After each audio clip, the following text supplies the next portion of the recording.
Orange, could you introduce yourself and tell us a little bit about yourself and your channel, which for everyone listening is OrangeHeartGaming on Twitch TV. So if you're interested, you should go throw him a follow. So go ahead and take it away, Orange.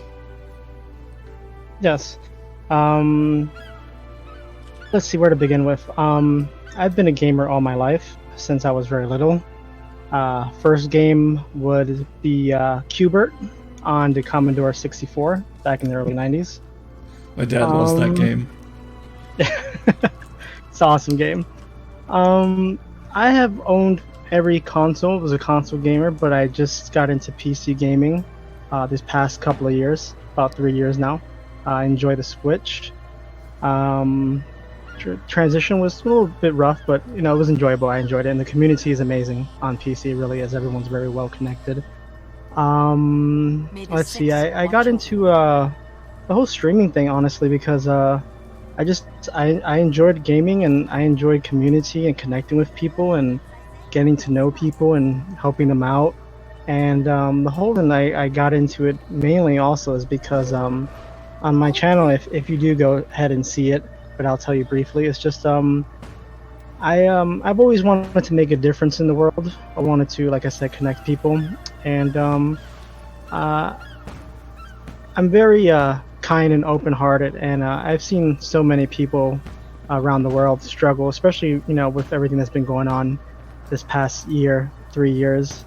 But something that's been going on for a long time, for many years, and it's just so many children around the world, suffering from illnesses and financial, situations, or from hunger and things like that. And just I've always felt and never understood with, why is this still an issue? I just never understood that. So, and I figured that I combine something, my passion for, and something I love, which is gaming, and try to combine the two.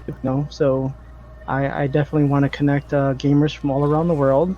Like a Gamers Unite kind of thing, and I meet people in my life every day in video games, and I just we talk and get to know each other, and it's amazing how strong we are together, and gamers already are strong together in general. I've seen the communities, and I've had many stories and friendships along the ways that I've met throughout the years, and that's just things like that. It's very important to me. So that is why I do it. I do it because I love it. I do it because I like connecting with people, and the community is strong, and we have so many things that we share in common too, since we're all gamers. And why not share stories and memories with people who can relate to those kinds of things, Absolutely. So can you tell me a little bit about what got you into Guild Wars 2? Let's see. Like I said, I was always big into gaming, and I didn't own a PC when I was younger. It was always console, and all the awesome MMO, or any kind of MMO was always on PC. And I heard about Guild Wars, the first one, when I was younger, a teenager, and I was like, this looks interesting, but I don't own a PC. And then years later, they came out with a Guild Wars 2, and my cousins had played the game, and they were like, you should get it. It's really cool, And this was before Path of Fire, actually. So I got into it before Path of Fire, like right on the release area time. And I don't know. It was appealing to me because it was very colorful. The scenery. They said it had amazing story. Story is number one for me. If an MMO is lacking story, I really don't pay any mind to it. The game could look amazing, beautiful graphics, and I won't care. The combat could be cool, I won't care. But if it's because if it's lacking a story, then yeah, I won't even pay any mind to it. I definitely enjoy the story, the culture behind the story in MMOs, lore. Just it keeps it going, keeps it growing, and like I do world versus world with the guild I'm in. I love it. But it's just something extra to do, to connect with people. But definitely it's the story and connecting with the characters and on a more personal level. I've always been a big fan of Final Fantasy, those have amazing stories. So any kind of RPG that just has a fantastic storyline is what I go for. And I was told that the story in this game was amazing, so that's why I chose it. Yeah, so it was still a very big popular game, and it still is very big. It still is very popular. But the reason I didn't go to other games like World of Warcraft is just because I don't know. I guess because I had family playing this game, people that they knew that were playing this game, and like I said, it's nice to connect with others. I didn't want to jump into World of Warcraft where I had nobody to socialize with or to talk to or like that, Well, that's a perfectly good reason. The main reason. Well, is there a zone in Guild Wars 2 that you particularly like? I probably should have asked you that earlier. As far as like where I like to just hang out, yeah. It was actually always here. It was. You like Lion's Arch? Yeah, it was Lion's Arch for the longest time, and then after a while, it became Radasum, because I realized that everything was like so close by. You just run left, run right. There's a crafting stuff there, and it was just really quick and easy to get to. But now that I have purchased the Mistlock Sanctuary passkey, I have been spending a lot of my time there now, since everything's like so compactly squished in. So that's where I spend a lot of my time now. That's also why I have a tendency to go to Radasum when it's time for me to like just do a lot of really specific stuff that I don't need Lion's Arch for. Speaking of that, we should probably move to a slightly less busy area. Yeah. How about Postern? That's still here. It's just a little bit to the east. Next to the VIP or whatever that is. Oh, the guild area? Yes. Yep. Yeah, there's a little bit less noise here, less crowded. Later, yeah. Yes, less people just randomly beaming in all over the place, which, I mean, like, that's fine. That's one of the natures of an MMO. So what has your experience in Guild Wars 2 been so far? Like, when you first joined, what did you get up to? Do you still play with your family members? They're not playing this game anymore. They play other games now, but it grew on me, and it just stuck, and I just kept playing it. And then I met someone through another game, and they said they played it too, so we were playing this game together, just me and that one person, just like doing all the content, just us two. And then they invited me to this guild that I'm in right now, SF, which is Strike Force. It's a World versus World guild, and they focus heavily on that. And so now I'm, meeting everyone else in the guild too now. So tell me a little bit about your character. You've got is this Necro? You have a Reaper. All right. So why did you end up choosing a Reaper? Well, actually, I ended up just logging into my World versus World character. My first character was a Mesmer, and the reason I had chosen Mesmer because I don't know, just something about them was really cool. I don't know. I couldn't put my. I guess it was unique. It was different than all the other classes. Other MMOs or other RPGs I've played, they just have always the standard basic, wizard and warrior and healer and stuff like that. And I was like, Mesmer, this sounds pretty interesting. So I just ended up picking it. I ended up trying to make it a healer. It didn't work out too well as a healer. But I ended up learning what the class was really kind of meant for and how to play it. And it just kind of grew on me. And I ended up not making a healer, which I still do need to make a healer because I've always been the support role in a lot of games. I've always liked supporting and, just doing that. And but yeah, Mesmer was my first character. I like it mainly now. I use it because I like to help people out with like jumping puzzles. I teleport people around. I really enjoy just helping people that come across that just need help in like getting certain things. Like I'll still see like new people who come into the game who don't have mounts, and I'll see that they're trying to get to somewhere, and I'll just say a little text in the open chat and say, hey, I could port you up there. and I'll do that, you know. So, and plus, I'm very good at.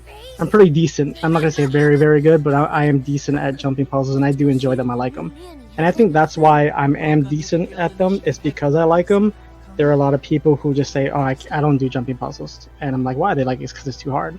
But for me, it was hard at first, but I enjoyed the challenge, so I kept going at it and going at it, and I like it, and I like the challenge, and I like to help people mainly also. So when I go ahead and teleport them somewhere where they need to be teleported, I know it makes them really happy. And Well, that is in return, it makes me happy. that is why I have my mesmer. I know that you. I'd like to ask you a little bit more about like the classes that you've played, but first I'm really curious about how you said that you want to make a healer. Have you made a decision on like what that's going to look like, what class you're going to use, and try to build up into that? I was looking into it at one point when I was working on my. Well, at first it was a Scourge, but now it's Reaper since the whole World versus World nerf that they did about 2 weeks ago. Or no, not now, 3 weeks. Yeah, it's been about 3 weeks now. Yeah, about 3 weeks. Yes. But before that, I was thinking about it. But the reason I kind of stopped because I got so pulled into this World versus World thing, and trying to get my meta set up for that, I kind of lost sight of it a little bit. But it's still there in the back of my mind. I still think about it. I'm like, I need to make a healer, and I guess the healer that I would make would be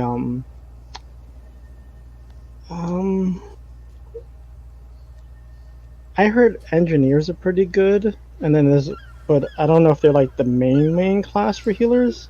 No, engineers have a lot of cleanse, yeah. But I mean, like they could do healing, but I'm not used to them being the main type. But I mean, like if that's your interest, I've made it work before. I just don't know where it is now. But I mean, like if I'm going to go healer, it would be pure healer. So I definitely have to look that up. I believe it was the what class was that? I'm sorry. That's fine. Yeah, I forgot the name of it.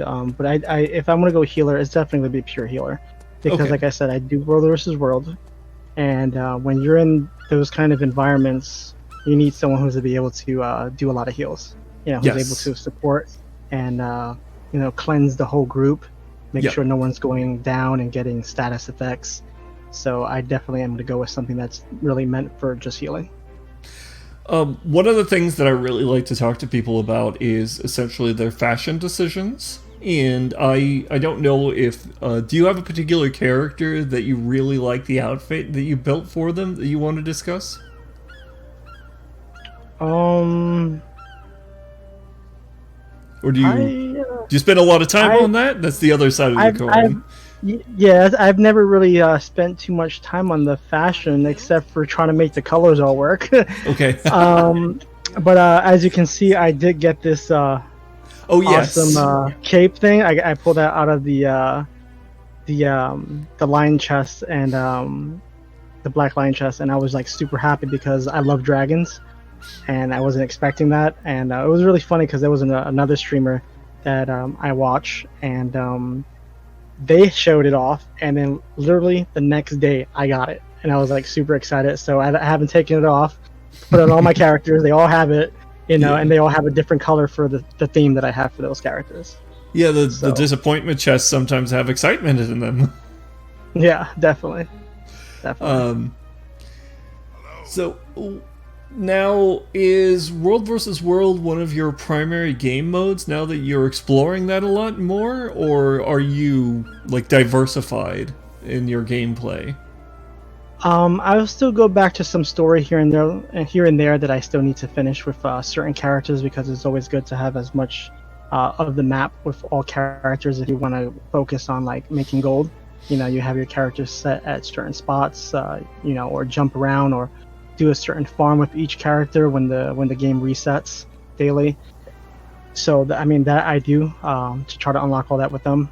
But I would say World versus World is like my end game kind of thing. I'm not into the whole PvP thing, but definitely World versus World, and it reminds me a lot of Alliance versus Alliance and Elder Scrolls Online. I have put a ridiculous amount of hours in that game, more than in this game, surprisingly. I used to eat, sleep that video game. I woke up to that game. I fell asleep on that game. So that was my game. I was really into that.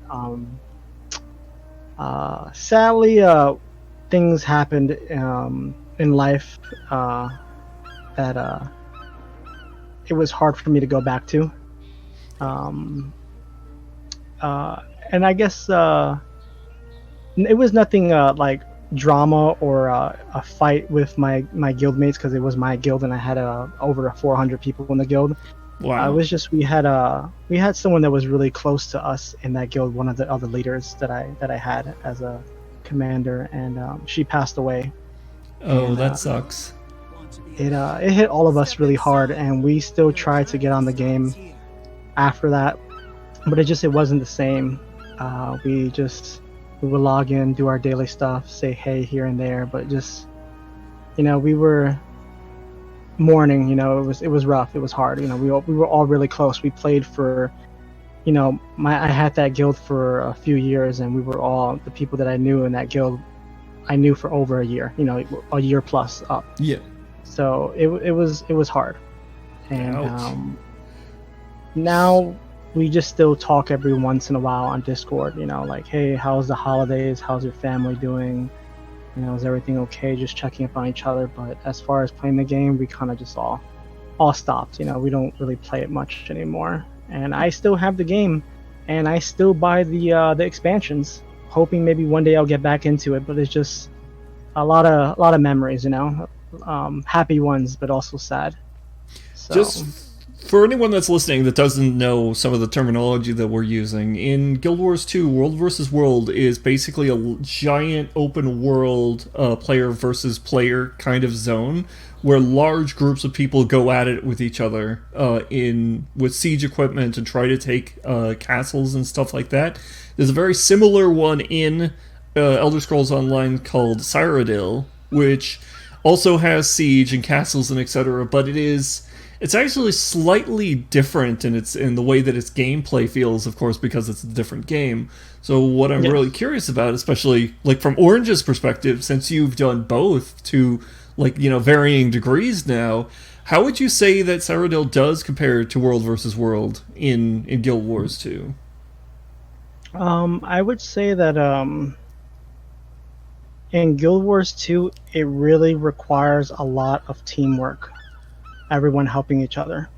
In Cyrodiil, you could kind of get away with soloing it, kind of, if you know what you're doing and you know where to move in and what to do and what not to do.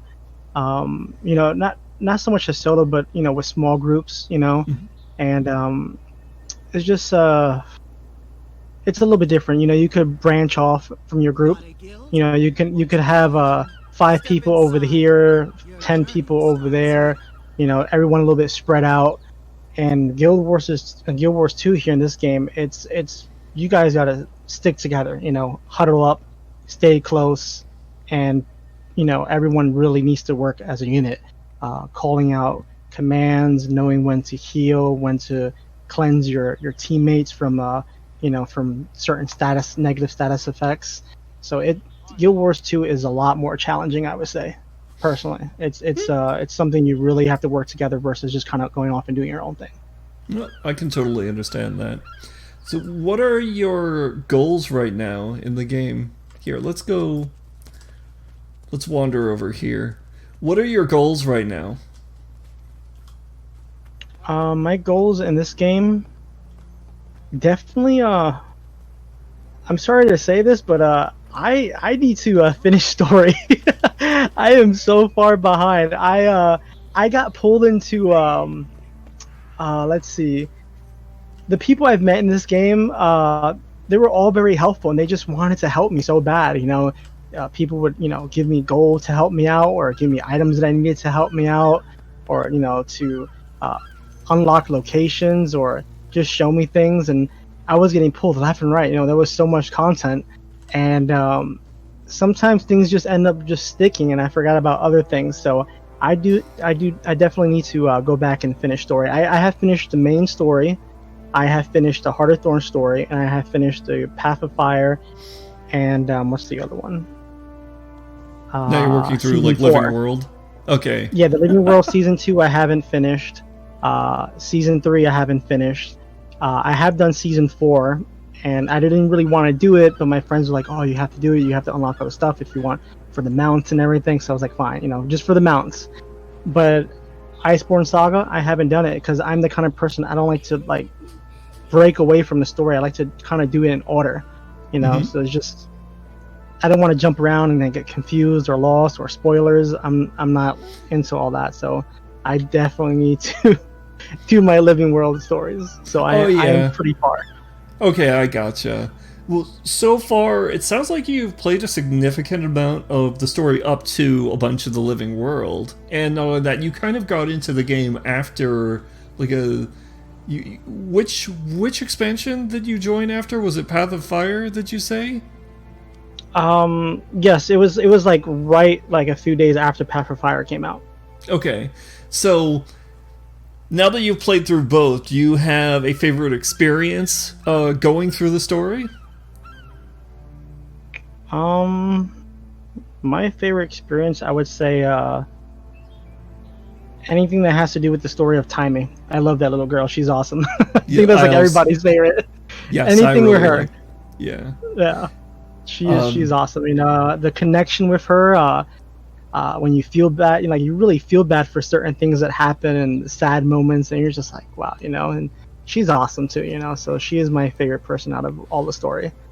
You also want to kind of beat Flunt into the ground with a large blunt instrument. Yeah.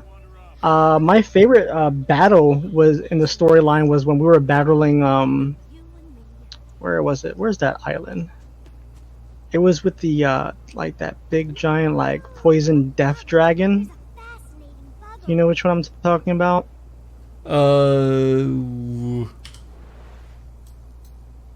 Let's see if I can find it on the map. No, I don't have the area where it would be unlocked. It's around here, isn't it? It's somewhere around the Sea of Sorrows. Yeah, it's like right there where you just circled it. I think it's that one. Yeah, I don't remember what it's there from story. Yeah, that's a major defensive island for the port of Lion's Arch that stops stuff from getting in, and I just don't remember its name. Yeah, I don't remember its name too, but that was a really fun part for me in the story, was doing that part. I had a lot of fun doing that one. There's a bit of a story spoiler there, though, but it's a thing that actually affects a lot of the people that play the game. Who was your mentor when you played it the first time? Claw Island, says Sun. Yeah, that's the name of it. Claw Island. My mentor at the time, sheesh, it was so long ago. I don't remember, honestly. I'm sorry. It was a long time ago. When I first got the game, so it was like 2.5 years ago. That was the last time I touched the story for the base game. So I do not remember who my mentor was. I'm sorry. So does your experience with the game, has it changed over those 2.5 years? Like how would you how would you describe the difference that the way that you play the game now with when you were first starting? The way I played before when I first starting, I didn't realize how tough this game was with mechanics. I was constantly going down, constantly going down, and I was like, this is not Elder Scrolls Online. This is totally different. You can't just run in there and just start shooting off your skills and just doing whatever. You really have to pay attention to the bosses and the dungeons and just everything that goes on. So it was very different. It was a challenge. It was a little learning curve, but I got the hang of it. And what definitely helped, because I never needed it in any other MMO game, I needed an MMO mouse for this game. I had to get a mouse, all the buttons on the side. For my mouse has 24 different macro keys on it. I know that's a lot. Holy crap! And so I needed that for this game. I got this mouse specifically just for this game, just to make it so much easier. So switching mounts, really instantaneously from the Griffin to the Springer to the Raptor, just quickly switching. it was just so much easier to macro everything like that. And it really helped because, like I said, this game there's so much going on, dodging, knowing when to dodge, paying attention to the floor. So, in Elder Scrolls, I was always so focused on the enemy, and in this game, because I was so focused on the enemy, I didn't realize that there was all these red circles that were around me, and I couldn't dodge out of it because I ran out of dodge, or I just wasn't playing my class the right way. I wasn't either learning that I know when to push in and when to stay far back from certain attacks. This game is very big on a lot of mechanics, and it's fun though. I like it. Some people don't like all that mechanics, but I definitely do. It's a challenge for me. I like the challenge. Yeah, Guild Wars 2 uses telegraphs in order to give you an idea of where you should be and where you shouldn't be, which can be, live or die, literally, in certain circumstances. Something interesting that I just realized was that when it comes down to it, equipment, like the equipment that we use, can also be a big part of the MMO game experience. What MMO mouse did you end up with that has 24 macro buttons on it? It's the here. I will tell you right now. Sure. So I use a little Logitech mouse, and it has 6 under my thumb, and that's almost too many for me. I have where's the name of it? They really work magic with the rebuild. Literally, but I agree. It's turned out well after all. I'm glad to be home.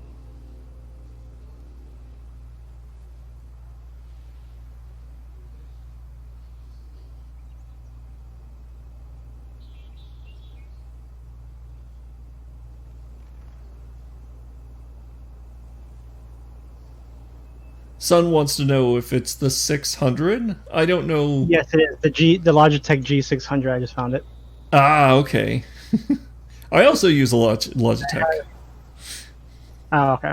Yeah, they're really good. But yeah, this one's a G600, and it has there are other MMO mouses that have the 12 buttons on the side, but this one comes with a ring finger clicker. They call it the G shift, and when you hold that down, it turns the 12 buttons on the side another 12. Oh, that's useful. Yeah, so you could, you have your 12 as normal, and then you hold the G shift, which is your ring clicker, and you hold it down while pressing one of those 12 buttons, and it's a totally different button. So what drove you to picking an MMO mouse for Guild Wars 2? Or I assume that you didn't have one in Elder Scrolls originally. Is it Guild Wars 2 that pushed you? Okay. So Guild Wars 2 pushed me to get it. Was it your experience discovering that even though there's the number of skills available between both ESO and Guild Wars 2 at any one point is somewhat limited, especially when you compare it to a game like World of Warcraft where it just explodes out of control. But I mean, unless of course you're playing an Elementalist like I am, where it gets berserk. I do have an Elementalist, but I haven't really messed with it. I did do the temporary level 80 boost just to test it out, like in the Silver Waste. I was like, whoa, that's a lot of skills. Yeah, so, I mean, at first you don't think it is until you start discovering that a lot of the way that Elementalists play is literally constantly switching your skills. Yeah, but I heard they're awesome. I heard they're really awesome. They are. This is my Spellweaver that you're looking at right now, and she's crazy. Right. Playing her is all about button combinations, which is not something that I was originally used to when I first started, because I thought one of the interesting innovations of Guild Wars 2, especially over World of Warcraft, was the extremely limited set that we were working with. But I like how they take that limited set, they've managed to take the limited set and turn it into its own little mini game at the same time. Which brings me to, what are your favorite classes right now? What do you have the most fun playing? I would say my Reaper right now, since I've been putting a lot of time into it. I don't know, just something about when I hit my my life force, the Reaper skill, and I'm just like smashing through everything and just melting stuff away. It's a good feeling. Do you have any life force available now? Could you trigger that? Yeah. Yeah, so Reapers... Yep, Reapers basically turn into this, like, monstrous thing with a big scythe. Yeah. So what is it? Yeah, is it specifically the experience of kind of like what I just like for a little bit of background. Reapers are came with Heart of Thorns, and the dev team, when they talked about making the Reapers, that they took from a whole bunch of like horror movie monsters.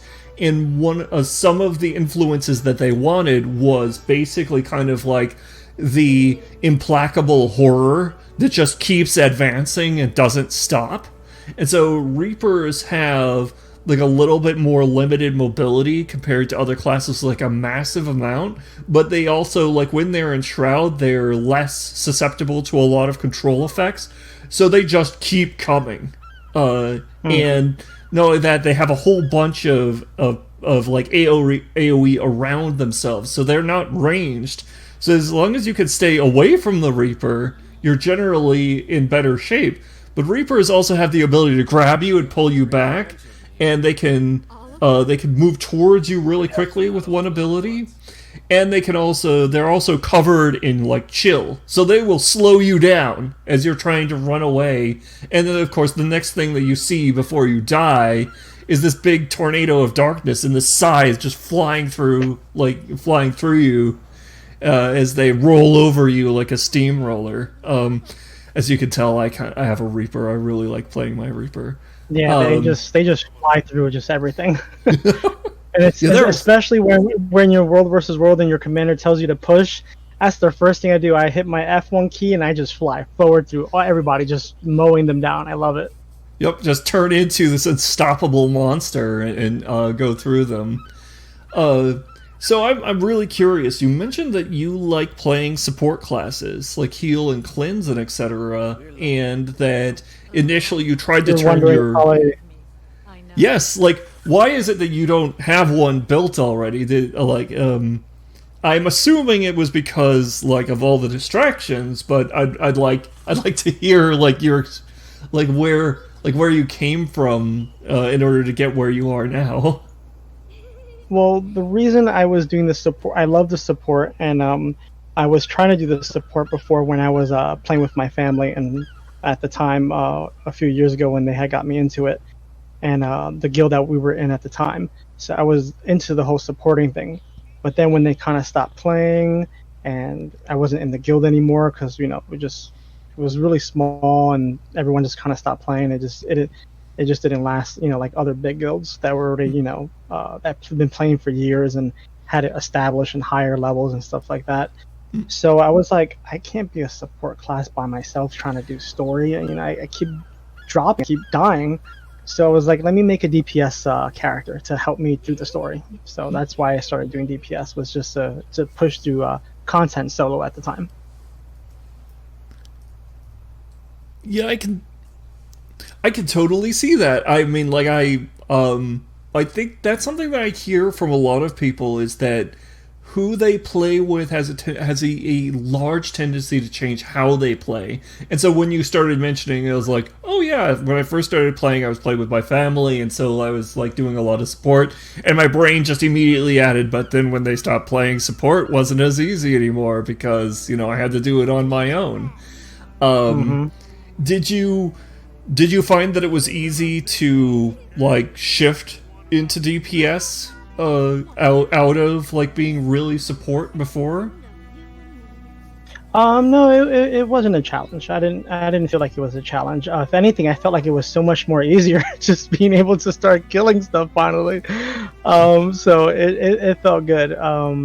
It definitely wasn't a challenge for me. This game is like I said, it's just if you pay attention to mechanics and read your skills and know how they work, instead of like going online and saying, hey, what's my what is it called? What is my rotation? Like everyone on MMOs are always like, what's the rotation? What's the rotation? And that works for some games, but not all games. And that definitely doesn't work in Guild Wars. Definitely doesn't. You have to read your skills. You have to know what they do, and you have to be able to adapt in those battles and know when to use those skills properly. So it's not just spam your skills all at once. It doesn't work like that in this game. It's true, and that's great. That leads me directly into a big thing that I try to ask everyone, and that is, how do you learn to play MMOs? And you could use, like, Guild Wars 2 is probably the best example because here we are. How do you hone your skills? Where do you learn about your skills? And, like, what's your process? Well, the way I learn about the skills is, or like how I play is, I'll definitely contact people that have played the class, and they'll give me a little idea of, how it's kind of meant to be played. And what I'll do is, I'll go to the Golem here in Lion's Arch, the little, let me see on the map. Yeah, where is it? Let's the go raid visit lobby. it. Okay. Oh, we can get into the raid lobby if we convert to raid. Well, actually, let's leave that alone for the moment. But No, I pinned it. The waypoint. It's not the raid, but it's in the raid section right over here, and we probably would have to break the party up and put ourselves into squads, because that's the only way we can go in there unless one of us has the commander tag. I do. Oh, how did you get in there? Apparently, I don't have that oops, waypoint. I'm sorry, I pinned it to the wrong chat. Sorry, 1 second. Is there a waypoint in there? Here, let me go to group. Yeah, there is. Okay, in that case, I'm gonna run there.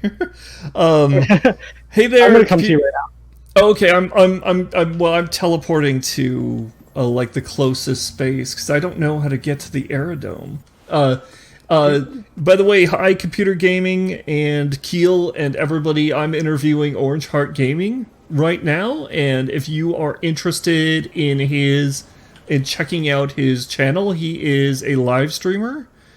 Okay, you're over here. All right. And so, oops, no, that's not. Oh, okay. Oh, all right. I see you. I'm right behind you. Mm-hmm. Thank you, Raytheon. Okay, so we need to be a raid. Yes, we just need to go to that door right there. Okay. You can also access with a door behind the world versus world gates. Okay. Oh, there is a waypoint in there. I've just never been in here with her. I was like, I know I've got characters that have been inside the aerodome, but oh wow.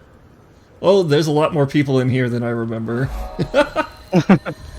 Okay, there's the waypoint. And then this way is to where the Golem is to train on. We would have to disband our group and make it a squad though, because that's the only way it can go in. And it'll just be us two. Alright, so do I need to make it a raid, or can we just go in with this?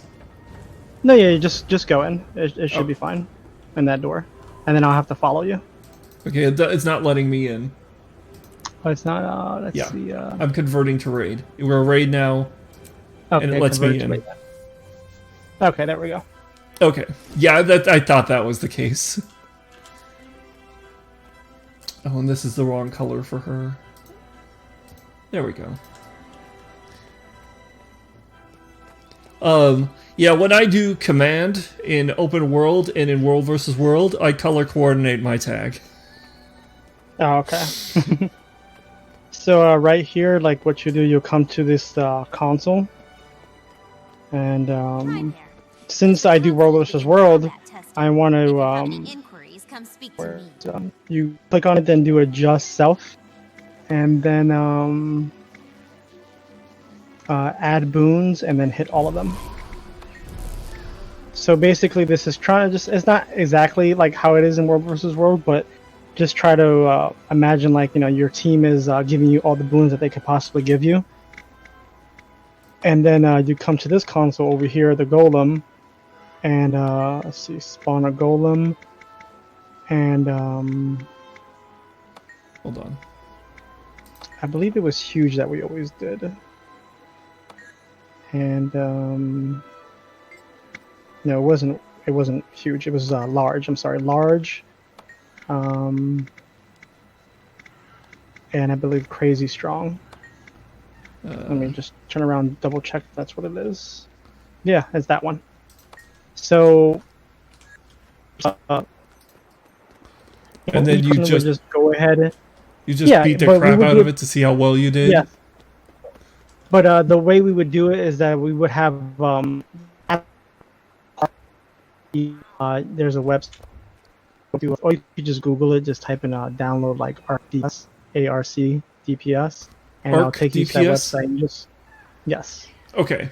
All right. You were breaking up a little bit there. I just wanted to repeat it. Oh, I'm sorry. No, you're But fine. yeah, you go on Technical. that site, and oh, no worries. But yeah, it's just like any other add-on with any other games. You just download it and put it into the add-ons folder of your directory for the game, and they do update it every few days after each major update. And when you have that add-on, it's going to show on your screen the damage you're doing. There's like a whole bunch of other stuff you could do. Like you could track your boons and track your buffs and everything like that, and your heals from other people. But you just basically, if you're a DPS person, you're gonna want to mainly use it for the DPS portion, and you just go ahead and fight it, and try to, um, as you're fighting it, it's gonna at the end of the battle, once you defeat the golem, it's to say like how long it took you to destroy the golem, and how much damage you was doing, and how fast you was doing the damage, and basically, some guilds are kind of strict at where they want you to have your DPS or how much you can do within a set amount of time, and you just kind of grow with that.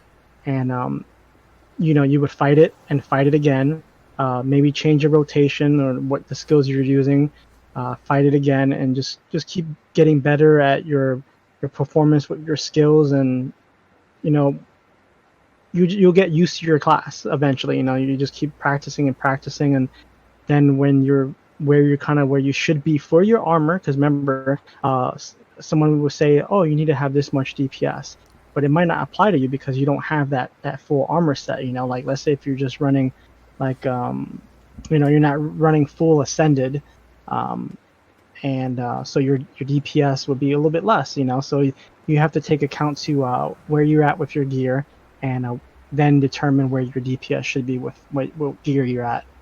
And like I said, I just practice and practice with this golem here until I finally felt comfortable with my class. Then I ended up taking that knowledge with just a golem, and I would maybe do some dungeons. And then once I feel more comfortable with enemies that are moving around or bosses with heavy mechanics, and because golem, you're just standing in front of it and it just stays there. It's a lot different. It's easy. But in the real world, when you're actually playing this game against other AI or other opponents, like in PvP and World versus World, you do have to change your tactics. So train with the golem first, then go train in PvE or dungeons, and then as your knowledge and your experience with your character grows, and then you take that into World versus World, and you start doing really well. So it's definitely a way to progress slowly than trying to just, let's say how like some people would just boost their character to level 80 and then they have no idea how to even use their class. They don't know what they're doing. Well, I mean, so far we've covered like a couple tools, like Arc DPS. That's like, is that an overlay that displays how much damage that you're doing after a battle and other statistics? Yes. Okay. And when you have the settings open, it'll say what do you want to keep track of. You could keep track of like just DPS if you're using a DPS role character. But there's also a tab for healers, so it'll keep track of how much heals you're doing. How good are you doing your heals for supporting your team. So there's like all different types of statistics that you can keep track of for your role specifically.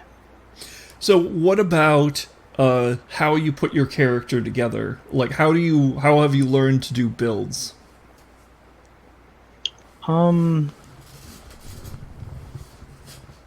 There are some, well, for PvE, honestly, I go with the flow. I go with whatever I feel like I want to play as. I'll say, hey, I want to try this crazy play style. I want to try this weapon or this, you know, I don't want to go power, position, and ferocity like everyone does for the DPS. I want to try a little bit of, I want to have more sustain, or, you can do whatever you want. That's just, what's the great thing about this game with PvE. Do whatever you want. Play the way you want to play. Have fun with it. But as far as it goes to PvP and World versus World, there are meta builds out there, and those meta builds are kind of what you want to strive for, because when you're out there playing against other real life players and they're running meta builds, you kind of won't stand it. It's really hard to stand a chance. They will punish you with their builds. So PvP, World versus World, you want to run meta. PvE, have fun with it. Play the way you want to play. Well, so I love that you're much more interested in playing what's fun in PvE, but and you think, and you say in World versus World and PvP you want to go to meta builds and etc. How do you discover what's meta, and like where do you go to get that information? Is it your guild? Is it websites? Do you have like particular experts that you ping in order to make sure that you're doing what's currently there? That's what I'm interested in. Right? Yes. Gotta pull the website.